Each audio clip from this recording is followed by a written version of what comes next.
খুঁজে পেতে একজোড়া জোগাড় করে আনুন, any type of ghost of any species. Binod Bihari কয়েকজন সহকারীকে নিয়ে ঝাঁপিয়ে পড়েছেন, কিন্তু কাজের কাজ কিছুই হচ্ছে না। রোজ ব্যর্থ সংবাদ আসছে। নো স্যার, ভূতের গন্ধটুকু নেই কোথাও। প্রফেসর বিনোদ বিহারী ঠিক করলেন অ্যাসিস্ট্যান্টদের উপর ভরসা না করে নিজেই মাঠে নামবেন, কিন্তু তার আগে হাতটা বদলে নেওয়া দরকার। আজ গপ্প লেনে শুনবেন উল্লাস মল্লিকের লেখা ভূত ধরলেন বিনোদ বিহারী। গল্পে সূত্রধর আমি অঙ্কন, গল্পে বিনোদ বিহারী অনিরুদ্ধ এবং গোবিন্দলাল অসিত। শুরু হচ্ছে আজকের গল্প ভূত ধরলেন বিনোদ বিহারী।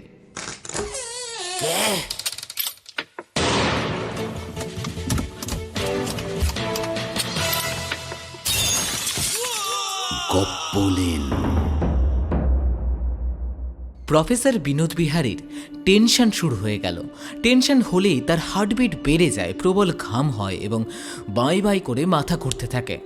মোটের উপর কাজকর্ম ভণ্ডুল, অথচ সময়টা এমনই যে কাজ না করলে সব গুবলেট হয়ে যাবে, নিজের সুনাম যাবে, সরকার আর দেশের 5 জনের কাছে মুখ দেখাবার উপায় থাকবে না। বিনোদ বিহারী ঠিক করলেন হাটটা তিনি বদলে নেবেন। যদিও তার হাটটা এক্সপায়ারি ডেট ফেল করেনি, কিন্তু একটু আগে ভাগেই বদলে নেওয়া ভালো। বেশ কিছুদিন হলো বড্ড দহকল যাচ্ছে এটার ওপর। কারণটার কিছু না, একজোড়া ভূত জোগাড় করতে গিয়ে প্রফেসর বিনোদ বিহারী একেবারে নাজেহাল। এই 2153 সালে সরকার থেকে ঠিক করা হয়েছে বাংলাদেশের কিছু ঐতিহ্যশালী কিন্তু লুপ্তপ্রায় জিনিসের একটা মিউজিয়াম বানাবে। যেমন রয়্যাল বেঙ্গল টাইগার। একসময় ওয়েস্ট বেঙ্গলের দক্ষিণ দিকে সুন্দরবন নামে অতি বিশাল এক ম্যানগ্রোভ অরণ্য ছিল। সেখানেই দেখা যেত অতি সুন্দর রাজকীয় সৌর্যের এই প্রাণীটিকে। কিন্তু গ্লোবাল ওয়ার্মিংয়ের জন্য সুন্দরবন এখন জলের তলায়, আর রয়্যাল বেঙ্গল টাইগারও বিলুপ্তর পথে। একজোড়া রয়্যাল বেঙ্গল রাখা হয়েছে মিউজিয়ামে। তেমনই নেদোস মাছ, অতি সুস্বাদু এই মাছ একসময় বাংলার খাল বিলে কিলবিল করত, কিন্তু এখন গোটা দেশ খুঁজে ফেললেও চোখে পড়ে না। বহু কষ্টে কয়েকটা মাত্র জোগাড় করে রাখা হয়েছে মিউজিয়ামের অ্যাকোরিয়ামে। টিকিট কেটে জনসাধারণকে দেখতে হচ্ছে সেই নেদোস মাছ। প্রফেসর বিনোদ বিহারীকে দায়িত্ব দেওয়া হয়েছে ভূতের। বাংলার ভূতেরা সুনাম একসময় ছড়িয়ে পড়েছিল সারা দুনিয়ায়। কত রকমের ভূত যে ছিল এখানে, তাদের আচার ব্যবহার স্বভাব চরিত্র কত রকমের। ব্রহ্মদৈত্যের মেজাজের সঙ্গে মিছু ভূতের মেজাজ একেবারেই খাপ খায় না। মামদোর ভাবগতিক আবার সম্পূর্ণ আলাদা। শাঁকচুন্নি আর পেদনির মধ্যে বিস্তর ফারাক, কিন্তু সেসব দিন গিয়েছে। চারিদিকে এত গিজগিজে লোক, থাম্বা থাম্বা অট্টালিকা, ঝকমকে আলো যে ভূতেরা একটু একটু করে কমতে কমতে একেবারে তলানিতে। তাই সরকার থেকে প্রফেসরকে বলা হয়েছে খুঁজে পেতে একজোড়া জোগাড় করে আনুন, any type of ghost of any species. Binod Bihari কয়েকজন সহকারীকে নিয়ে ঝাঁপিয়ে পড়েছেন। অতি সংবেদনশীল জিডিডি ঘোস্ট ডিটেক্টর ডিভাইস নিয়ে তারা ঢুঁড়ে ফেলেছে গোটা দেশ। এই জিডিডি এমন এক যন্ত্র যেটা কাছাকাছি ভূত থাকলে তার অস্তিত্ব নিখুঁতভাবে জানিয়ে দেয়, কিন্তু কাজের কাজ কিছুই হচ্ছে না। রোজ ব্যর্থ সংবাদ আসছে। নো স্যার, ভূতের গন্ধটুকু নেই কোথাও। প্রফেসর বিনোদ বিহারী ঠিক করলেন অ্যাসিস্ট্যান্টদের উপর ভরসা না করে নিজেই মাঠে নামবেন, কিন্তু তার আগে হাটটা বদলে নেওয়া দরকার। ওয়েস্ট বেঙ্গলের হার্ট ব্যাংকের ওপর খুব একটা তার আস্থা নেই। এখানকার হার্টগুলো একটু পাতলা ধরনের, খুব একটা চাপ সহ্য করতে পারে না। সম্প্রতি পাঞ্জাবে ভালো একটা হার্ট ব্যাংক হয়েছে, যে কোনো হার্টের উপর 100 বছর ওয়ারেন্টি দেওয়া হচ্ছে। নিজের সৌরচালিত ছোট্ট গাড়িটা বের করলেন বিনোদ বিহারী। এখন দেশের সর্বত্র ছড়িয়ে আছে 7 টাওয়ার ফ্লাইওভার, অর্থাৎ একটা ফ্লাইওভারের উপর আরেকটা, এইভাবে পরপর 7টা। গাড়ি চালিয়ে সবচেয়ে ওপরটায় চলে গেলেন বিনোদ বিহারী। তারপর 450 কিলোমিটার গতিতে গাড়ি ছোটালেন অমৃতসরের দিকে। হার্ট ব্যাংকের পার্কিং জোনে গাড়ি পার্ক করে একটু এগুতে প্রফেসর গোবিন্দলাল বর্মনের সঙ্গে দেখা। গোবিন্দলাল বর্মনের ওপর ভোঁদরের দায়িত্ব ছিল। যতদূর জানেন বিনোদ বিহারী, গোবিন্দলাল লুপ্তপ্রায় বাংলাদেশি ভোঁদর জোগাড় করে ফেলেছেন। নিউজ চ্যানেলগুলোতেও ফলাও করে প্রচার করা হয়েছিল সংবাদটা। কারণ আর কিছুই নয়, কয়েকটি বিতর্কিত প্রশ্ন উঠেছিল ভোঁদর দুটোকে নিয়ে। গোবিন্দলাল ভোঁদর দুটোকে ধরে এনেছিলেন আফ্রিকার জঙ্গল থেকে। প্রশ্ন উঠেছিল আফ্রিকার জঙ্গলে বাংলাদেশি ভোঁদর আসে কি করে। শেষে খোঁজ নিয়ে দেখা গেল স্টিভ হ্যামিল্টন নামে এক খামখেয়ালি সাহেব ছিলেন বহু বছর আগে। জন্তু জানোয়ার নিয়ে অদ্ভুত অদ্ভুত পরীক্ষা চালাতেন, যেমন কুমিরের জ্বর মাপতেন, বাঁদরের ব্লাড প্রেশার দেখতেন, ছাগলের লিভার ফাংশন টেস্ট করতেন। সেসব আবার তৎকালীন কিছু চ্যানেল প্রচারও করত। তা সেই সাহেব গবেষণার কাজে কটা বাংলাদেশি ভোঁদর দেশে নিয়ে যান। এই ভোঁদর দুটো তাদেরই সাক্ষাৎ বংশধর। এতদিন কোনো রকমে টিকেছিল ওখানে। গোবিন্দলালকে দেখে কৌতূহল দমন করতে পারেন না বিনোদ বিহারী।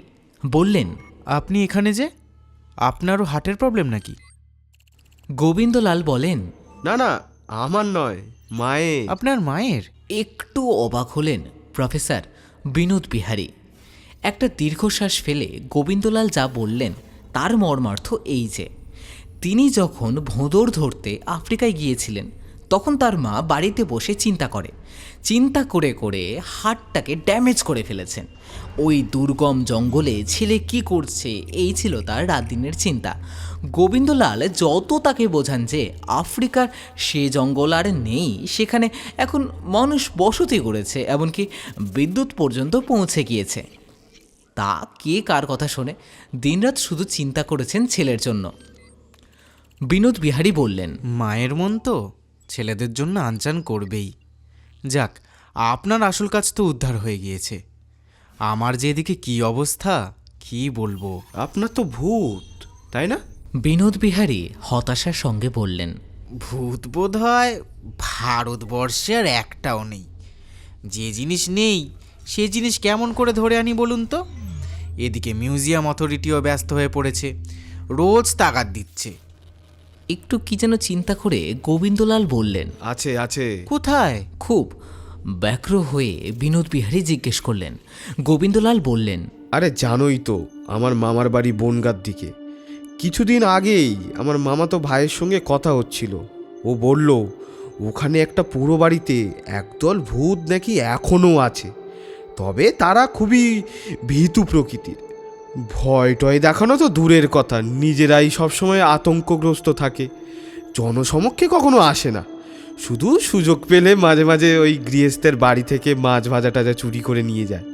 কদিন আগেই তো রান্নাঘরে খুটুর খুটুর শব্দ শুনে বড় মাসিমা উকি দিয়ে দেখেন কালো মতো কেউ একটা উবু হয়ে বসে মাছ ভাজা খাচ্ছে।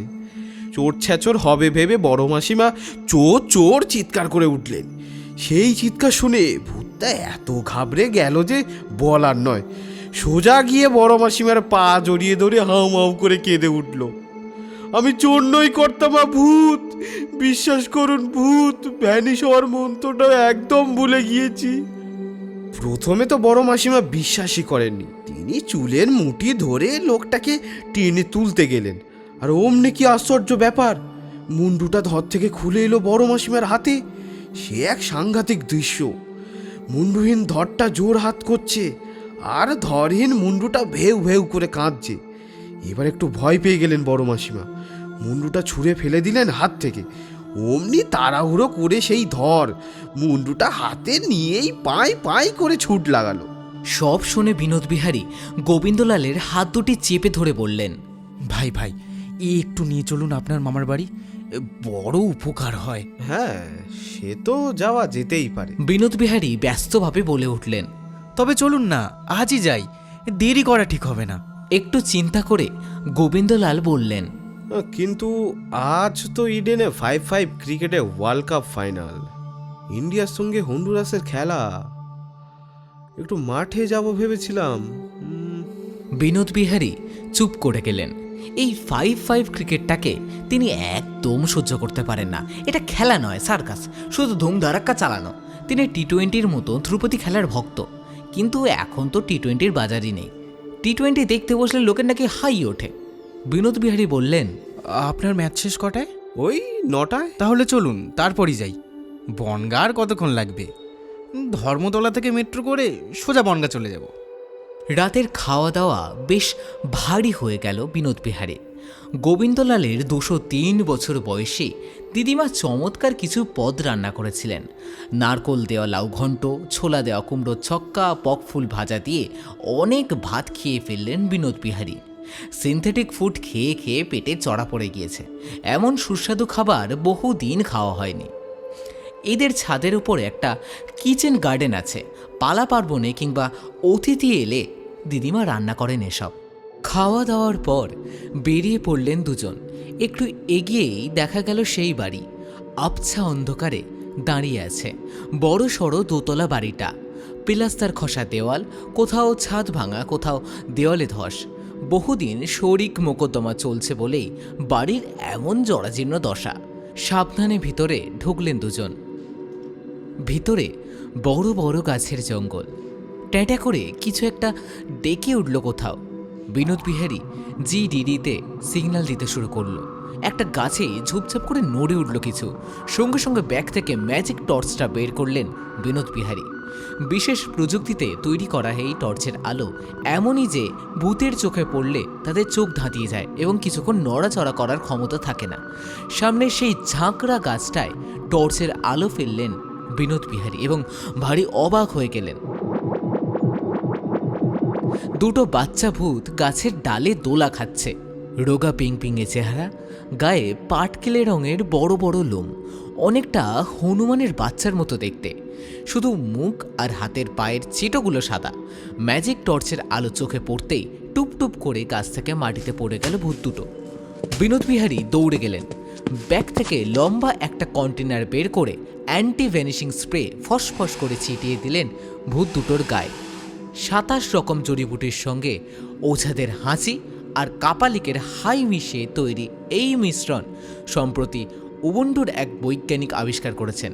এর এমনই আশ্চর্য গুণ যে ভূতের গায়ে একবার স্প্রে করে দিলে তার 24 ঘন্টা হাওয়ায় ভ্যানিশ হয়ে যাওয়ার ক্ষমতা লোপ পেয়ে যায়। গোবিন্দলালও চলে এসেছেন কাছে। ব্যাগ থেকে একটা থলে বের করে ভূত দুটোকে বিনোদ বিহারী ভরে ফেললেন তার মধ্যে। গোবিন্দলাল বললেন, এই সাবধান, কিন্তু বাচ্চা ভূত কিন্তু খুব কামড়ায়। বিনোদ বিহারী বললেন, 24 ঘন্টা ওরা কিছু করতে পারবে না। গোবিন্দলাল বললেন, কি বলেছিলাম না আপনাকে, আছে এখানে। গোবিন্দলালের হাত দুটো ঝাঁকিয়ে বিনোদ বিহারী বললেন, মেনি মেনি থ্যাঙ্কস। আপনার ঋণ আমি কোনোদিনও ভুলবো না।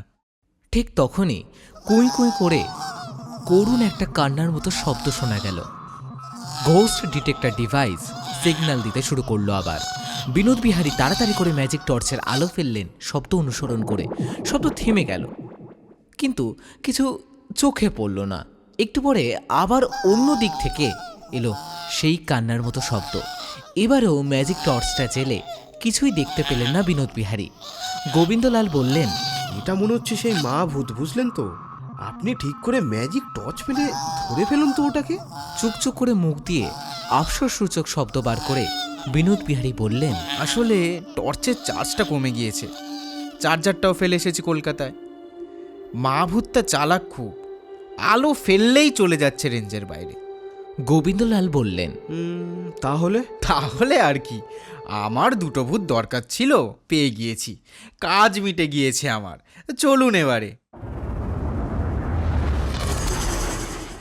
ঘুমটা ভেঙে গেল বিনোদ বিহারীর। সবেমাত্র ঘুমটা এসেছিল, তখনই সেই কুঁই কুঁই কান্নার শব্দ। কে যেন বাড়ির চারিদিকে ঘুরে ঘুরে কাঁদছে। কাল শুতে বেশ রাত হয়ে গিয়েছিল তার। বাড়ি ফেরার পর জনে জনে থলের মুখ খুলে ভূত দেখাতে হলো। বাড়ির বাচ্চারা তো আবার থলের মধ্যে হাত ঢুকিয়ে আদর করে দিল ভূতগুলোকে। গোবিন্দলাল শুয়েছেন দিদিমার কাছে। অনেকদিন পর মামার বাড়ি এসেছেন, তাই দিদিমার কাছে শুয়ে ভূতের গল্প শুনবার লোভটা সামলাতে পারলেন না। একা একটা ঘরে শুয়েছেন বিনোদ বিহারী। মুখবন্ধ থলেটা রেখে দিয়েছেন খাটের নিচে। উঠে পড়লেন বিনোদ বিহারী। ম্যাজিক টর্চটা নিয়ে বেরিয়ে এলেন। টর্চের আলো ফেললেন চারিদিকে। আরও কমে গিয়েছে আলোর তেজ। সেই নিস্তেজ আলোয় কিছুই দেখতে পেলেন না তিনি। ঘরে এসে আবার শুয়ে পড়লেন বিনোদ বিহারী। ঘুমটা সবে আসবো আসবো করছে, আবার সেই করুণ কান্না। ধুর তোর। বলে উঠে পড়লেন তিনি। সকালবেলা বিনোদ বিহারীকে ঘুম থেকে তুললেন গোবিন্দলাল। বললেন, আচ্ছা কি করি বলুন তো? ব্যাপারটা এই যে দিদিমা আজ খুব করে বলছেন আজকের রাতটা থেকে যেতে, রাতে মালপোয়া আর পুলি পিঠে করবেন। বিনোদ বিহারী একটা আড়মোড়া ভেঙে বললেন, মালপোয়া, কি খেতে, কতদিন খাইনি। পুলি পিঠেও বেশ খারাপ লাগে না। মেঝের দিকে তাকিয়ে হঠাৎ চিৎকার করে উঠলেন গোবিন্দলাল। এ কি, ভূত কোথায়? বস্তার মুখ যে খোলা। বিনোদ বিহারী বললেন। ছেড়ে দিয়েছি। অবাক হয়ে গোবিন্দলাল বললেন, ছেড়ে দিয়েছেন? কেন ছেড়ে দিলেন কেন? এত কষ্টের জিনিস। একটা হাই তুলে বিনোদ বিহারী বললেন, ধুর, ঘুমের দফা দফা করে দিচ্ছিল। আমার মশাই ঘুম না হলে মাথার ঠিক থাকে না। এই ঘুম জিনিসটা মালপোয়ার চেয়েও বেশি ভালোবাসি। খুব অবাক চোখে বিনোদ বিহারীর দিকে তাকিয়ে রইলেন গোবিন্দলাল। বিনোদ বিহারী বললেন, কানের কাছে ঘ্যান ঘ্যান করে কাঁদলে কি ঘুম হয়? কিন্তু মায়ের জাত যে ঘ্যান ঘ্যান করবেই, করতেই থাকবে। ঘুম মালপোয়া যেমন ভালোবাসি, কান্না জিনিসটা তেমনই খারাপ বাসি। আমি খুবই খারাপ বাসি, তাই ছেড়ে দিলাম ব্যাটাদের। আজ গপ্পলেনে শুনলেন উল্লাস মল্লিকের লেখা ভূত ধরলেন বিনোদ বিহারী। দেখা হচ্ছে ফের পরের সপ্তাহে আরও এক নতুন গল্প নিয়ে। শুনতে থাকুন গপ্পলেন, আপনার গল্পের ট্রাফিক জ্যাম।